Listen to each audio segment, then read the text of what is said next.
사람의 말은 다 동일한 무게를 지닌 게 아닙니다. 대통령의 말과 일반 국민의 말은 그 무게가 다르죠. 회사 사장의 말과 일반 평직원의 말은 그 무게가 다릅니다. 같은 사람의 말일지라도 상황에 따라서 그 말의 무게가 달라집니다. 우리 인간이 하는 말 중에서 한 인간이 한 말 중에서 가장 무게가 있고 또 가장 중요한 말이 있다면 언제 하는 말일까요? 세상을 떠날 때 하는 말, 유언이 가장 중요하고 그에게 가장 무게가 있는 말이라 할 수 있어요. 왜냐하면 유언은 그가 평생을 살다가 마지막으로 남긴 말이기 때문이에요. 유언 속에는 그의 평생의 삶이 담겨져 있기 때문에 유언은 그 어떤 말보다 더 무게가 있고 중요한 거예요. 그래서 자녀들은 그 유언을 어찌하든지 잘 받들려고 애를 쓰는 겁니다. 복음서에 보면 예수님이 많은 기적과 능력을 행하시고 많은 말씀 가르치심을 주셨어요. 예수님이 얼마나 많은 기적과 능력을 행하시고 또 얼마나 많은 그런 말씀을 전하셨는지 요한은 이렇게 표현합니다. 예수께서 행하신 일이 이 외에도 많으니 만일 낱낱이 기록된다면 이 세상이라도 이 기록된 책을 두기에 부족할 줄 아노라. 요한의 말은 무슨 뜻인가 하면 예수님이 행하신 기적들을 다 기록하고 예수님이 가르치시고 전하신 말씀을 다 책에 담는다면 그 책이 너무 많아가지고 이 지구상에 그 책을 담기가 부족할 정도라는 거죠. 요한의 표현이 조금 과장되긴 했겠지만 이 말에는 예수님이 세상에 계실 때 얼마나 많은 기적과 능력을 행하시고 얼마나 많은 말씀을 가르치셨는지를 말씀하는 거예요. 이 복음서에 예수님이 행하신 기적들을 기록하고 있는데 이 복음서에 기록된 기적들은 예수님이 실제로 행하신 기적에 비하면 너무 적은 양이라는 거예요. 복음서에 예수님이 가르치신 말씀, 전하신 말씀이 기록되어 있는데 이 말씀들은 복음서에 기록된 것들은 실제로 예수님이 가르치신 말씀에 비하면 정말 세 발의 피도 안 된다는 거죠. 그만큼 예수님은 많은 말씀을 가르치셨어요. 많은 교훈을 주셨습니다. 자, 그런데 그 예수님이 승천하시면서 이제 마지막으로 하신 말씀이 무슨 말씀이에요?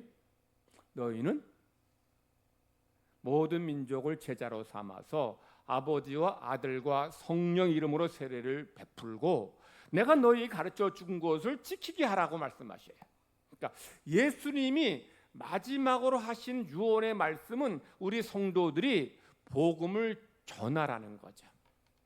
여러분, 이 복음서에 기록된 말씀만이 아니라 이것보다 더 많은 말씀이 있는데 그런데 그 많은 말씀 중에서 예수님께서 복음 전하는 것을 마지막 한마디로 말씀하셨다는 것은 예수님의 마음속에 예수님이 가장 중요하게 여기신 것이 뭐다?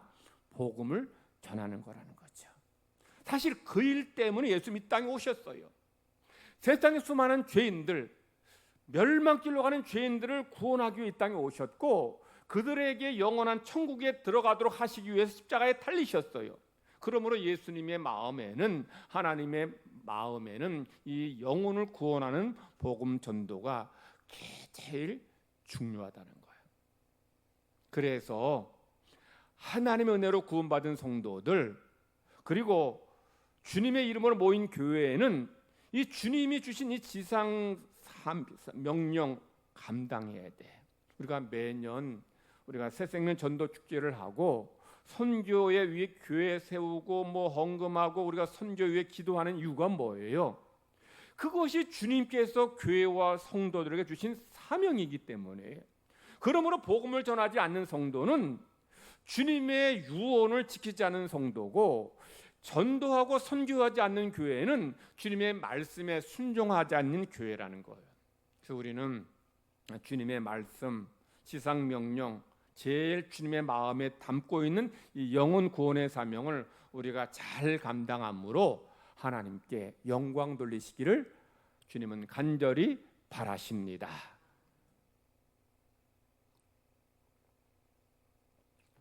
예수님의 동생 야고보 장로는 편지를 쓰면서 우리 그리스도인들이 어떤 삶을 살아야 되는지를 이 편지에서 이야기하고 있습니다. 야고보 장로는 당시 사람들이 다 알고 있는 그런 이야기를 하고 있습니다. 오늘날도 그렇지만 당시의 유대인들은 이 탁월한 무역상이었어요. 즉 유대인들은 이 장사를 잘 해가지고 이 많은 돈을 벌어들였는데, 당시에는 이 많은 도시들이 건설될 때였습니다. 그랬기에 유대인들은 그 자기들의 가진 재능을 발휘해서 많은 돈을 벌 기회가 있었어요. 어떤 그 도시를 건설하려는 사람이, 왕이 도시를 건설하려고 할 때에 거기에 거주하는 사람들을 이제 모집을 합니다. 모집하는데 유대인들은 그냥 이유도 묻지 않고 따지지도 않고 무조건적으로 시민권을 부여했어요. 왜냐하면 유대인들이 가는 곳에는 항상 돈과 무역이 같이 왔어요.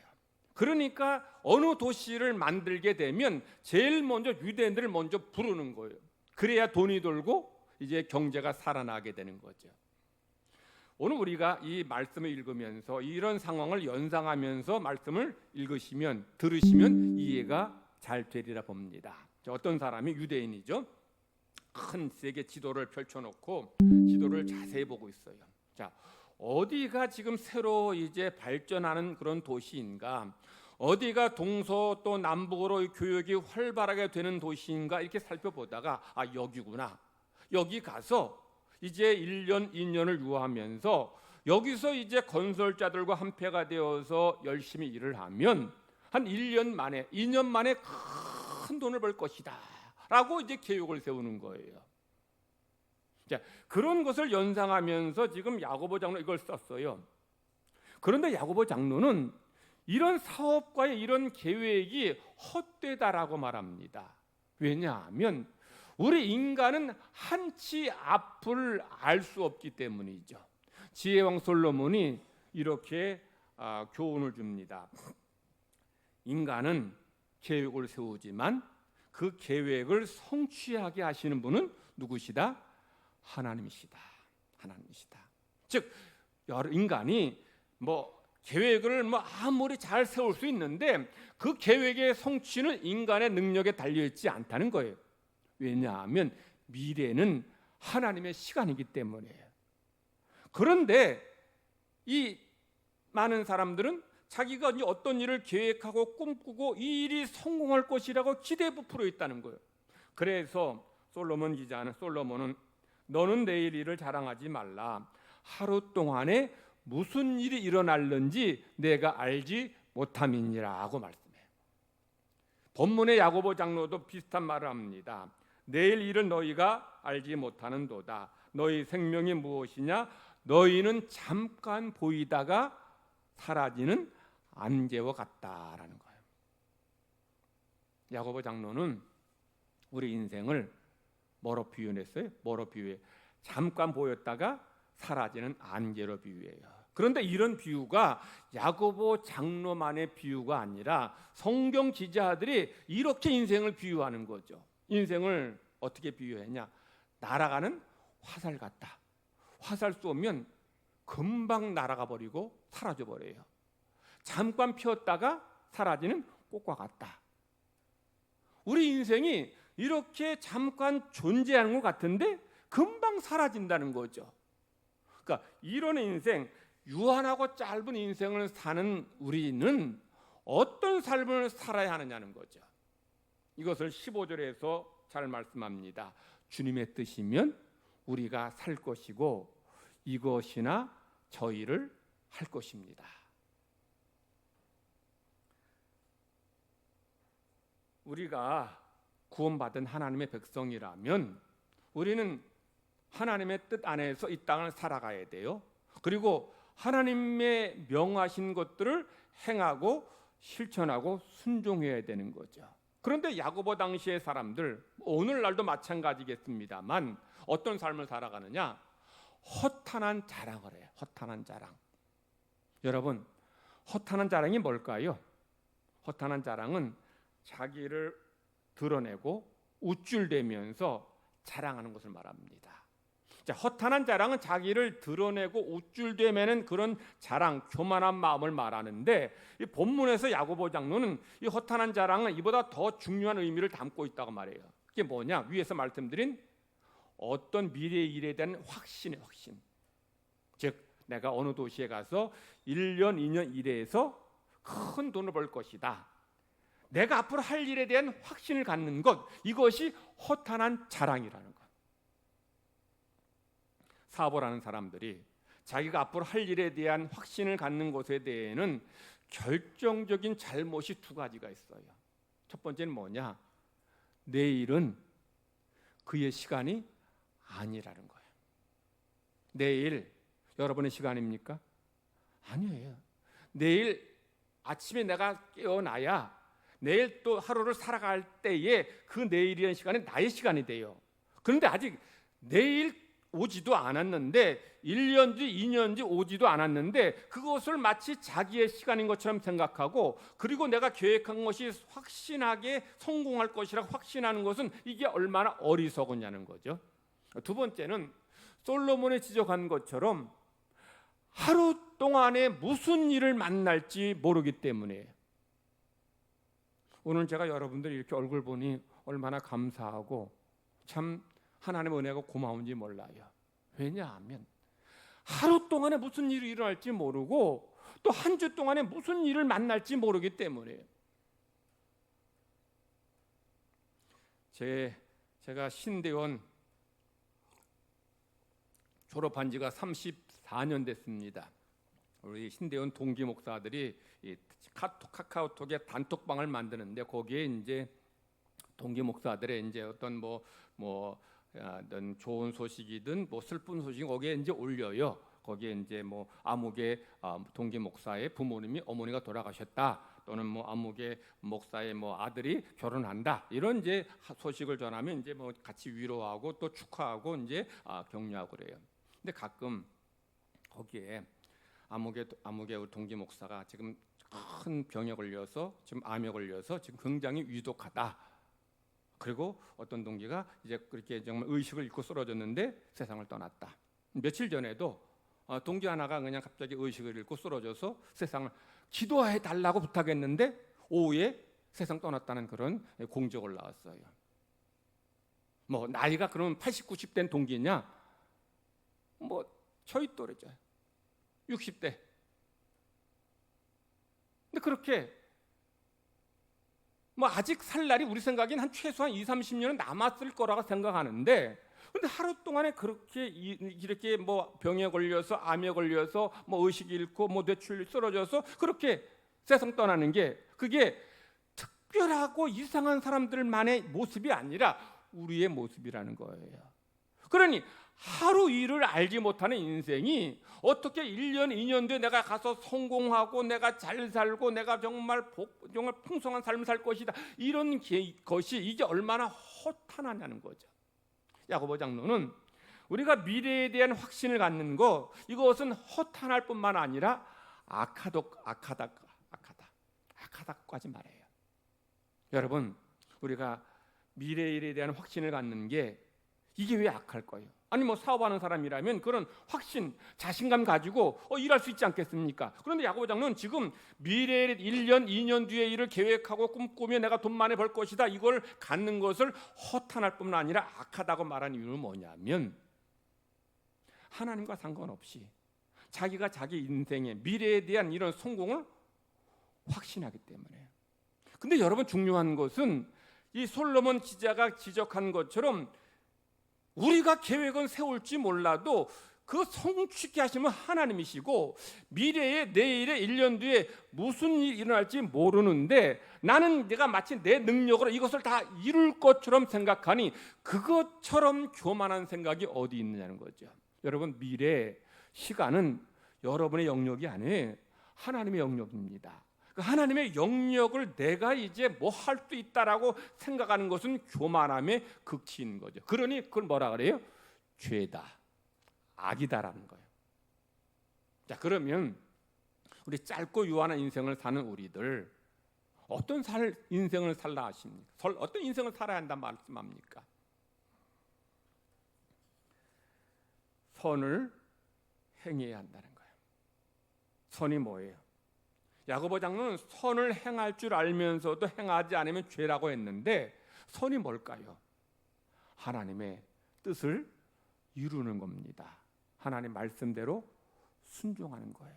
이게 선입니다.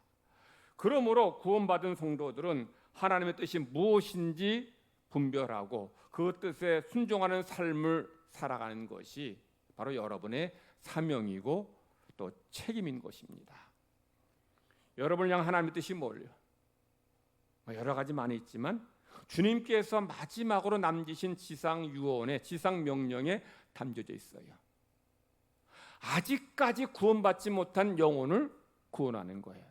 아직까지 주님 앞에 나오지 못한 그 가족, 친구, 이웃을 주님 앞으로 인도하는 것이 여러분이 행할 선이고 여러분을 향한 하나님의 뜻이라는 거예요. 우리는 이 사명을 잘 감당해야 돼. 감당하지 않으면 그것이 뭐예요? 죄입니다. 그래서 우리 모든 성도들, 우리 바울 사도가 고백한 말씀처럼 내가 복음을 전하지 아니하면 내가 화가 있을 것이다. 이것은 정말 하나님 앞에 내가 정말 이 사명이 무엇인지 고백하는 그런 고백인 거죠. 데니스 맥카이라는 사람은 자기 친구 제임스 베리경의 친구였는데 데니스 맥카이는 제임스 베리경이 노년의 때 자주 했던 말을 이렇게 소개를 해요. 제임스 베리경은 그 지역 사회에서 좀 유지였고 좀 존경받는 그런 어른이었는데 이분이 평상시에 이런 말을 계속했다고 합니다. 얼마 동안의 시간적 여유가 있는 사회적인 행사에는 내가 꼭 출석하겠다. 이런 약속을 절대로 하지 않았다라는 거죠.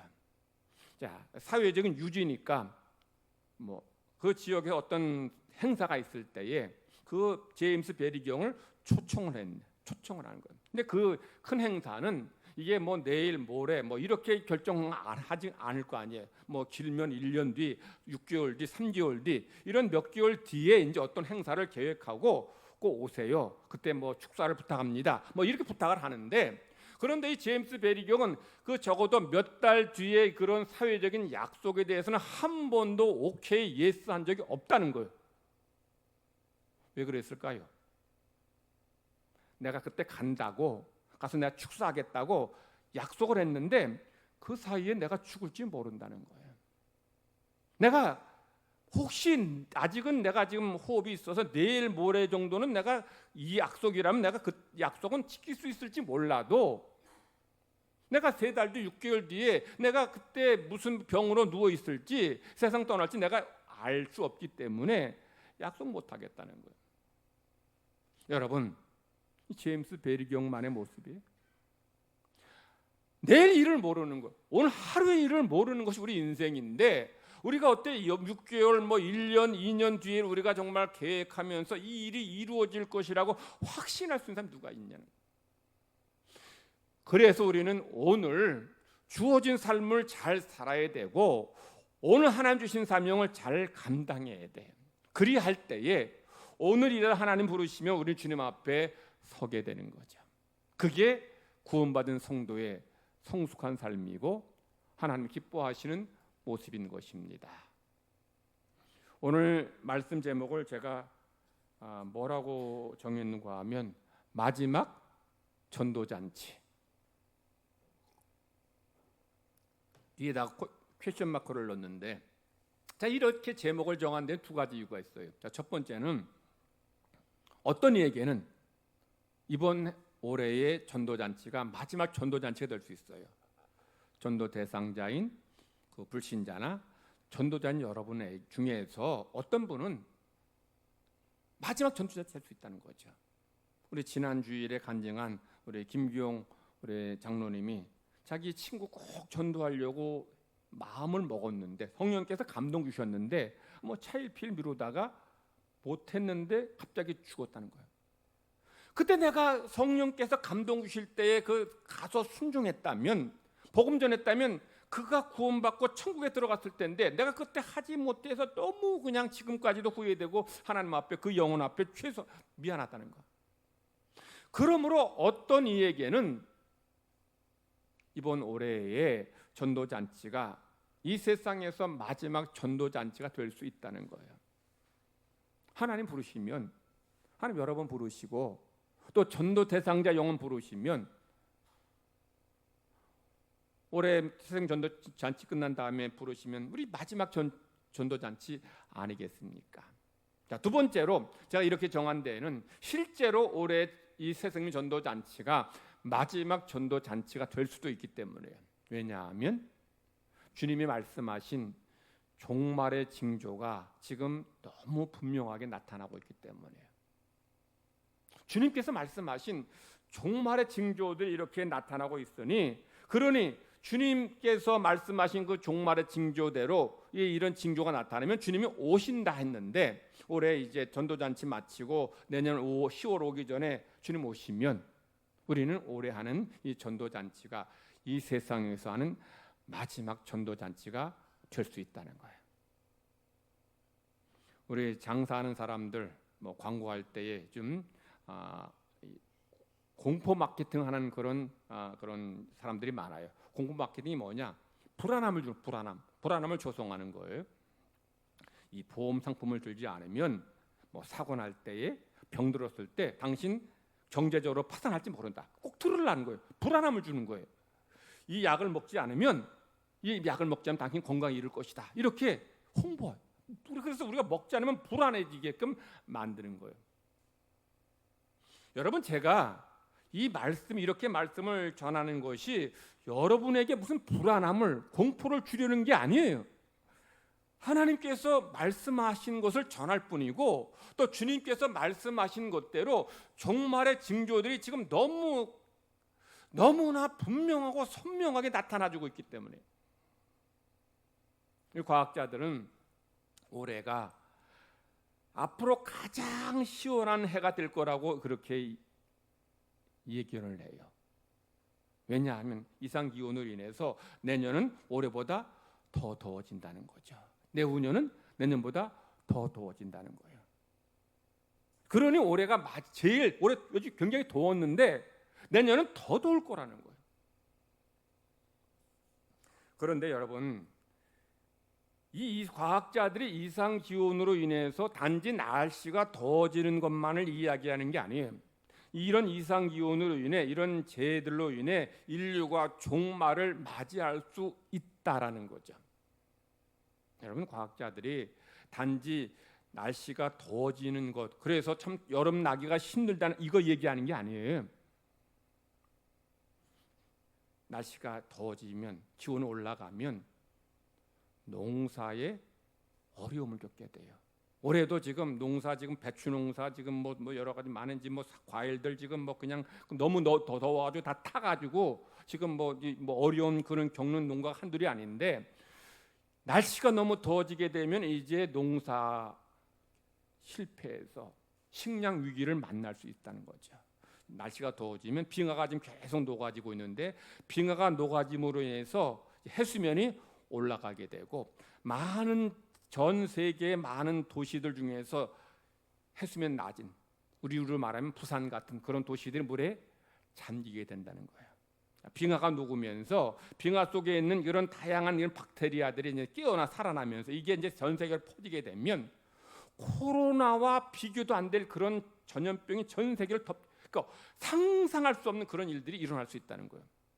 여러분, 이 이상 기온으로 인해서 홍수는 전 세계적인 현상이에요. 파키스탄에는 얼마나 홍수가 이제 심했는가 하면 1000년에 한 번 올까 말까 하는 그런 홍수가 왔어요. 1년에 비 한 방울도 1년에 비가 정말 오지도 않는 그런 그 사막에 비가 쏟아지고, 제가 몇 년 전에는 이스라엘도 더운 나라인데, 이스라엘 제가 그때 성지순례 갔다고 나서였는데, 갔다고 전이었는지 눈이 눈이 왔는데 예루살렘에 눈이 1m 이상 넘게 쌓였다는 거예요. 그러니까 여러분, 이런 그 자연재해들, 이상 기온으로 인한 자연재해들, 이게 일상화되고 결국 그로 인해서 인류는 종말을 맞이할 수밖에 없다는 거예요. 자연재해, 이런 기온 이상으로 인한 이런 재해만이 아니에요. 종말의 징조로 말씀하신 것처럼 성도의 사랑이 식어지고, 그리고 이단들이 점점 더 득세하고, 전쟁이 계속 발생하고, 그리고 뭐 지진과 같은 이런 재해들이 좀 더 세지고 더 독해졌어요. 결국 이런 주님께서 말씀하신 종말의 징조가 이제 연달아 오게 되면 인류는 감당 못한다는 거예요. 토인비란 그 유명한 사람은 도전과 응전이라는 그 말을 해서 인간은 지금까지 수많은 위기들을 잘 헤쳐나갔고 극복해 나갔다. 앞으로도 그럴 거라고 예견해요. 그런데 아무리 인간의 지혜가 있고 과학이 발달해도 하나님께서 보내신 이런 마지막 종말의 징조들로 인한 재앙을 맞이하게 될 때는 인간의 과학, 인간의 힘, 그게 그렇게 도움되지 못한다는 거죠. 우리나라에서 한 번 비 올 때 500mm, 1000mm 올 때에 거기 대비해서 만약에 댐을 만들었다면 그때는 가능할지 모르겠어요. 근데 2000mm, 3000mm 오게 되면 그 댐들이 감당이 안 돼요. 그러니까 인간은 결국 이제 이 지구는 종말을 향해 가게 되는데, 그때 우리는 어떤 삶을 살아야 하느냐는 거죠. 언제 주님이 오실지 모르기 때문에 우리는 깨어서 경성해서 주님 맞을 준비를 해야 되고, 그리고 우리 주님께 우리에게 맡겨주신 사명을 감당해야 되는 거예요. 복음을 전하는 사명. 베드로 사도가 종말의 때에 대해서 이제 경고하면서 우리 성도들에게 말씀을 주시는데, 어떤 말씀을 했는가, 우리 신약의 말씀 잘 들으셨겠지만 하나님께서 종말의 때를 계속 좀 늦추셨다는 거예요. 주님이 이제 성경에 뭐 주님이 곧 오실 것처럼 말씀하셨는데 이 종말이 벌써 왔을 텐데 불구하고 이게 계속 늦춰진 이유가 뭐냐? 하나님은 한 영혼이라도 더 구원받기를 바라시기 때문이에요. 그때 벌써 100년 전, 500년 전에 벌써 심판했었어야 되는데 하나님께서는 좀 애타는 마음으로, 안타까운 마음으로 우리 성도들이 복음을 더 전해서 저 영혼 더 구원하기 바라셔서 지금 그걸 늦추고 계신 거예요. 그런데 하나님도 계속 늦추실 수 없는 게 주님께서 말씀하신 종말의 징조들이 이제 다 찼다는 거예요. 물이 차면 넘치듯이 이런 징조들이 찰 정도로 다 찼다는 거예요. 그러니까 우리가 뭐 여기가 좋사오니 하면서 세상에 여기에 만족에 빠져 살 게 아니라 오늘 주님이 오셔도 이상하지 않은 때를 살고 있는 우리 모두라는 거예요. 그러니 깨어 있어야 돼요. 준비해야 돼요. 그리고 복음을 전해야 돼요. 우리가 복음 전할 때 여러분 아마 뭐 다 정말 우리 교인들이 참 착하고 참 목사 말 잘 들어서 너무 고맙고 감사합니다만은, 그래서 전도 잔치할 때마다 그냥 어찌하든지 이제 모시고 오려고 애를 썼는데, 뭐 가족이 됐든 친구 됐든 모시고 왔는데 말씀 듣는데 또 그냥 안 믿고 결단 안 하고 하면 우리가 실망을 낙담할 수 있어요. 그런데 여러분, 하나님이 포기하지 않은 영혼을 여러분이 포기해서는 안 됩니다. 하나님은 여러분 가족, 남편과 아내, 부모, 자녀, 친구, 이웃들 포기하지 않았어요. 그럼 우리는 그 영혼이 구원받도록 우리는 기도해야 되고 또 순종하며 나아가야 돼요.